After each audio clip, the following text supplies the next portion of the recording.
क्या लग रहा है घाटशिला में? घाटशिला में इस बार कमल खिले। यहाँ पद्म फूल छाप, कमल छाप, उपल बहार छाप घर घर में है और इस बार घाटशिला में का किला भी ध्वस्त होगा और झारखंड की राजनीति में एक नए सूर्य का उदय भी होगा। आप कैसे देखते हैं घाटशिला उपचुनाव को? अबुआ सरकार, अबुआ मुख्यमंत्री, जल जंगल जमीन की बातें करने वाले, ये सेंटिमेंट बातों से लोगों का वोट लेने का काम तो आप बड़ा चालाकी से और बड़े तरीके से करते हैं, लेकिन यहाँ के पलायन के लिए, यहाँ के उस आदिवासी बहनों के लिए जो यहाँ से ट्रैफिकिंग की शिकार हो जाती है, यहाँ से चली जाती है, उनके लिए पूरे झारखंड प्रदेश में आपके छठा साल लगातार है, आपने कोई कार्य योजना नहीं बनाई। चर्चा में यह है कि जिस मुखौटेबाज सरकार की आप चर्चा यहाँ कर रहे हैं, चर्चा यह भी है शायद कल के तारीखों में वो आपके साथ हो जाए। झारखंड मुक्ति मोर्चा के साथ हम लोगों ने सरकार बनाई है। हम लोगों की सरकार चल रही थी, अर्जुन मुंडा जी की बहुत अच्छी सरकार चल रही थी। 2014 में 13 में बनी थी सरकार। 14 में हेमंत जी ने हमारे सरकार से विड्रॉल लेकर के खुद मुख्यमंत्री बना था। पहली बार हेमंत सोरेन जी को उप मुख्यमंत्री बनाने का काम भारतीय जनता पार्टी ने किया था। हम दरअसल चुनावी मैदान में ही हैं और एक घाटशिला का चुनावी मैदान है और हम लोग बैठे हैं। हमारे सामने अमर बावरी जी हैं, मंत्री रहे झारखंड में, पर्यटन मंत्री रहे हैं। तो बहरहाल हम लोग यहाँ चुनावी मैदान में हैं, उपचुनाव में, घाटशिला के उपचुनाव में। घाटशिला एक ऐसे जगह पे है जहाँ 2-3 राज्य हैं और उसकी आबो-हवा राजनीति घाटशिला को प्रभावित करती है। ऐसा क्या आप मानते हैं? के बॉर्डर जो इलाका होता है, सीमांचल जो इलाका होता है, वहाँ संस्कृति का, बोली भाषा का और प्रशासनिक व्यवस्था का हमेशा से संक्रमण होता ही है। ये पूरा क्षेत्र मानभूम का क्षेत्र रहा है और मानभूम का क्षेत्र जहाँ पूर्णिया एक बड़ा जिला है, ये पूर्णिया जिला के अंदर मैं जहाँ से विधायक या मेरे जो घर है चंदन क्यारी धनबाद, वो भी उसमें था और ये जो हम चांडिल और बलरामपुर और घाटशिला देख रहे हैं वो भी उसके अंदर था। जी, तो ये तो सांस्कृतिक विरासत एक है, भूमि एक है, जी, प्रशासनिक दृष्टिकोण से राज्य भी अलग हुआ है, जी, जिले भी अलग हुए हैं, जी, लेकिन लोग तो ही हैं, उसकी जी, भाषा, संस्कृति, बोली, जी, विचार जी, सब तो ही है। जी, जी, और इस कारण से प्रभाव रहता ही है। उड़ीसा जी, के बॉर्डर से सटा हुआ है जी, तो उड़ीसा के कुछ प्रभाव है, बंगाल से लगा हुआ लंबा क्षेत्र है तो बंगाल का कुछ प्रभाव है। जी, और खुद यह घाटशिला की भूमि अपने आप में अगर हम कहें तो विभूति बाबू को जब हम याद करते हैं, जी, विभूति भूषण जी। बंदोपाध्याय हाँ, की यहीं कहते हैं। ये जो भूमि है जी, जिसके कारण से पूरा बांग्ला साहित्य जी, इतना समृद्ध है। जी, जी, आज उनके किताबों को पढ़ के, जी, उनके साहित्य को पढ़ करके जी, लोग विचारवान बनते हैं। जी, जी, एकेडमिक क्वालिफिकेशंस में उनके लिए वो जी, जी, सिलेबस में है। जी, जी, कुल मिला करके यह पूरा क्षेत्र जो है विभूति भूषण बाबू के लिए और यहाँ के उद्योग के लिए आज़ादी के पहले से यहाँ जी, जी, ऐसे बहुत सारे जो रत्न गर्भा धरती हम कहते हैं जी, झारखंड को, जी, उस रत्न गर्भा धरती के बहुत अमूल्य जो धरोहर है, वो चाहे यूरेनियम हो, चाहे कॉपर्स हो, जी। एक बड़ा एक केंद्र रहा है। तो इसलिए घाटशिला में तो इस सब चीज़ों का प्रभाव है। तो जैसे आपने कहा यहाँ साहित्य, संस्कृति, शिक्षा, भौगोलिक भी जिसमें शामिल है, बहुत समृद्ध इलाका है। कैसे देखते हैं घाटशिला उपचुनाव को? राजनीति कैसे प्रभावित करेगी इन सब चीज़ों के बीच? देखिए, देश के आज़ादी के 77 साल हो गए और देश की जनता भारत के लोकतंत्र में, लोकतांत्रिक व्यवस्था में भारत का नागरिक अब इतना प्रबुद्ध जरूर हो गया है। झारखंड के निर्माण के 25 साल इतने जरूर हो गए हैं कि अब वो भाषा, धर्म, जात और एक परंपरागत एक मनोभावना के साथ जो राजनीति का यहाँ एक पैटर्न रहा है उससे बाहर निकलने के लिए जरूर चटपटा रहा है। इस 77 सालों में 5 साल ही भारतीय जनता पार्टी विधायक के रूप में यहाँ प्रतिनिधित्व दे पाई है, लोगों को सेवा कर पाई है और वो 5 साल इन 71 सालों में भी हावी है। अगर हम बात करें 2014 से 2019 में यहाँ जो घाटशिला में अपने भारतीय जनता पार्टी के विधायक थे और झारखंड में जो रघुवर दास जी की बीजेपी की सरकार, अगर हम उसकी तुलना करें तो घाटशिला के विकास के लिए मैं तो गांव जा रहा हूँ, देख रहा हूँ, जी, अंदर सुदूरवर्ती गांव में जा रहा जी, हूँ, जो भी विकास की किरणें पहुंची है वो भारतीय जनता पार्टी के कारण। गाँव के गरीबों के घरों में या गाँव के गरीबों के जीवन में अगर परिवर्तन आया है तो भारतीय जनता पार्टी के कारण आया है। और इसलिए इन 71 सालों में लोगों ने सीपीएम को भी वोट किया, कांग्रेस को भी वोट किया, जेएमएम को लगातार वोट किया है।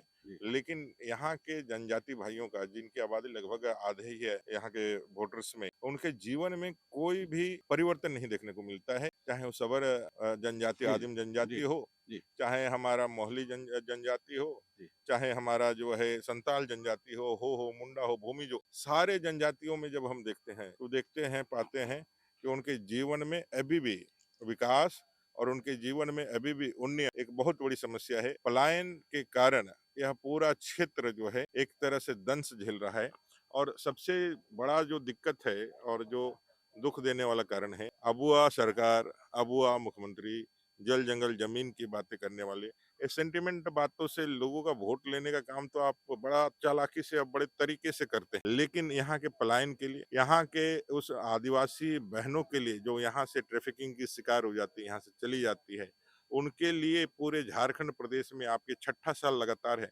आपने कोई कार्य योजना नहीं बनाया है, कभी का दिशा नहीं दिखाया है। बावजूद इसके, इतना आपने कहा ठीक है, बावजूद इसके अगुआ सरकार, झारखंड मुक्ति मोर्चा की सरकार, झारखंड मुक्ति मोर्चा की जो सरकार है, वो घाटशिला उपचुनाव में पूरा दमखम के साथ खड़ी है। देखिए, ये तो चुनाव है तो लोग दमखम के साथ ही रहेंगे, कोई तो अपना सेफ पैसेज नहीं देगा और कोई खुला गोल तो नहीं। उनके लिए भी प्रतिष्ठा का विषय है, मुख्यमंत्री हैं और आदरणीय गुरु जी के नहीं रहने के बाद पहला चुनाव है उनका, तो उनके लिए भी तो प्रतिष्ठा का विषय है। वो तो लगेंगे, अब पूरे जोर से लगेंगे, कोशिश करेंगे कि भाई अच्छे मार्जिन से जीते। लेकिन मुझे लगता है इस बार जो घाटशिला की जनता का जो मूड है, वह इस सरकार के अहंकार को, इस सरकार के जो गरीब विरोधी, आदिवासी विरोधी जो चेहरा है, जो उन्होंने मुखौटा लगा करके ढक के रखा है, जी। वो चाहे सूर्या हांसदा की हत्या हो, चाहे सिद्धू कान्हू के वंशजों पर लाठीचार्ज हो, उनको जेल भेजना हो, चाहे यहीं चाईबासा में 5 बच्चों के थैलेसीमिया के बच्चों को एचआईवी संक्रमित ब्लड चढ़ाना हो, और कितने अभी उद्भेदन चालू होंगे। वहाँ अपने हक अधिकार के लिए लड़ रहे हैं आदिवासियों को रात के अंधेरे में लाठी गोलियों के साथ उनका मारना हो, सिरम टोली हो, नगड़ी में जमीन की लूट हो, ये सारी चीजें जो है यहाँ घाटशिला में हर एक, चूंकि उपचुनाव है, सभी लोग इन विषयों को नीचे तक लेकर के जा रहे हैं और कहीं ना कहीं युवा जनजातीय भाइयों में और यहाँ के जो बुद्धिजीवी नागरिक हैं उनमें एक चर्चा विमर्श का विषय है कि क्या सिर्फ हम इसलिए इनको वोट करें कि ये परंपरागत रूप से हम लोग इनको अपना मानते हैं। आप तो अपना मानते हैं, लेकिन बदले में वो कितना आपको मानते हैं, ये यक्ष प्रश्न है। यहाँ की जनता निश्चित रूप से इस बार इसको जवाब करेगी। जिस यक्ष प्रश्न की आप बात कर रहे हैं, चर्चा भी कर रहे हैं, विमर्श की भी बात कर रहे हैं, मुखौटेबाज सरकार की बात कर रहे हैं। अब एक बहुत ही भीतरी सवाल आपसे करेंगे, जो चर्चा में है। जरूर। चर्चा में यह है कि जिस मुखौटेबाज सरकार की आप चर्चा यहाँ कर रहे हैं, चर्चा यह भी है कि शायद कल की तारीखों में वो आपके साथ हो जाएं।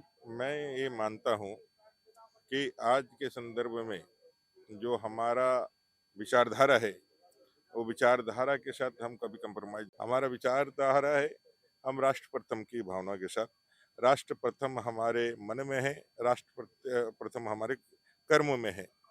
राष्ट्रीय एकता को, राष्ट्रीय अखंडता को, राष्ट्रीय संप्रभुता को और झारखंड के उन्नयन को हम लोग हमेशा प्राथमिकता में रखते हैं।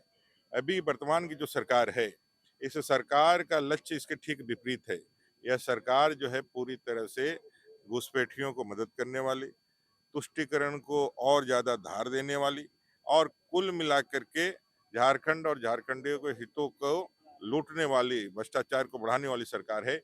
इसलिए यह मेल जो आप कयास लगा रहे हैं, ये बेईमानी कयास है, ये कभी मेल नहीं हो सकता है। नहीं, ये तो रांची से दिल्ली तक की हवा है।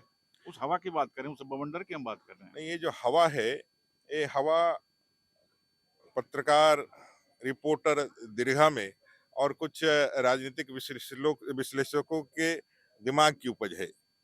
इस ये राजनीति में हवाबाजी जिसको हम लोग मोटे भाषा में कहते हैं, और राजनीति में जो लोग रहते हैं, ये इस तरह के जो पंडित होते हैं, राजनीति के पंडित होते हैं, वो गुणा भाग करके जो समाज में जो है एक कौतूहल पैदा करने का, एक लोगों को राजनीतिक विचार विमर्श करने का एक विषय देने का काम करते हैं।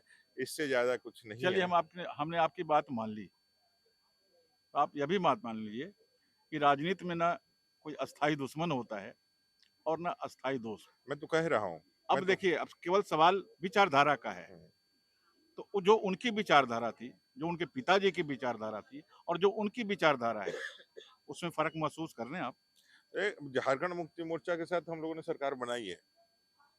हम लोगों की सरकार चल रही थी, अर्जुन मुंडा जी की बहुत अच्छी सरकार चल रही थी। 2014 में 13 में बनी थी सरकार। 14 में हेमंत जी ने हमारे सरकार से विड्रॉल लेकर के खुद मुख्यमंत्री बना था। पहली बार हेमंत सोरेन जी को उप मुख्यमंत्री बनाने का काम भारतीय जनता पार्टी ने किया था। हमारे मुद्दे स्पष्ट है। हम लोग किसी भी हाल में झारखंड और झारखंडियों के हितों के लिए समझौता नहीं कर सकते हैं। हम किसी भी हाल में अपने राष्ट्रवादी विचारधारा और अपनी संप्रभुता और अखंडता को हम कभी कम्प्रोमाइज नहीं कर सकते हैं। उस समय की बातें अलग थी। अभी माननीय मुख्यमंत्री जी के जो सलाहकार हैं या जो उनके इर्द-गिर्द घूमने वाले गैलेक्सी के लोग हैं, उन्होंने उन तमाम अ, विचारों को तिलांजलि दे करके मैं तो कहता हूँ कि सिर्फ सत्ता हासिल करना ही आपका एक सगल रह गया। 1932 की बात करके आप सत्ता में आते हैं, कुछ नहीं करते हैं। आप पैसा की बात करके सत्ता में आते हैं, आप कुछ नहीं करते हैं। आप लोगों को रोजगार देने के वायदे करके आते हैं, आप कुछ नहीं करते हैं। 10 लाख रोजगार देंगे, भत्ता देंगे, कुछ नहीं करते हैं। आप जो है 18 वर्ष के ऊपर सभी महिलाओं को आप मैया योजना का लाभ देंगे, आप कुछ नहीं करते। उल्टे जितना लोगों को दे करके 1000 आपने वोट लिया, वोट जीतने के बाद उससे आधे लोगों का नाम काट करके उनको धोखा दिया। हाँ, नहीं ठीक है, सबके ए, सामने ए, ए, ए, ए, सारी एक एक चीजें एक हैं। आखिरी सवाल करेंगे आपसे और बहुत बिलौस बिलाक जवाब दीजिएगा। क्या लग रहा है घाटशिला में? घाटशिला में इस बार कमल खिलेगा। कमल खिल रहा है। 100% यहाँ पद्म फूल छाप, कमल छाप, उपल बहा छाप यहाँ घर घर में है। और इस बार घाटशिला में उनका किला भी ध्वस्त होगा और झारखंड की राजनीति में एक नई सूर्य का उदय भी होगा, जो 2029 में एक नया अरुणोदय लेके आएगा। आत्मविश्वास का कारण? आत्मविश्वास का कारण है अपने भारतीय जनता पार्टी के कार्यकर्ताओं का मेहनत, इस सरकार का फेल्योर, इस सरकार की धोखाधड़ी और जनता के उस प्यार और उस समर्थन का, जिसके कारण आज घाटशिला में ये माहौल बना है। आपके सपने पूरे हों, जो आप कह रहे हैं या जो सोच रहे हैं, हमारी शुभकामनाएँ बनी रहेंगी आपके साथ और आपका बहुत-बहुत धन्यवाद। धन्यवाद।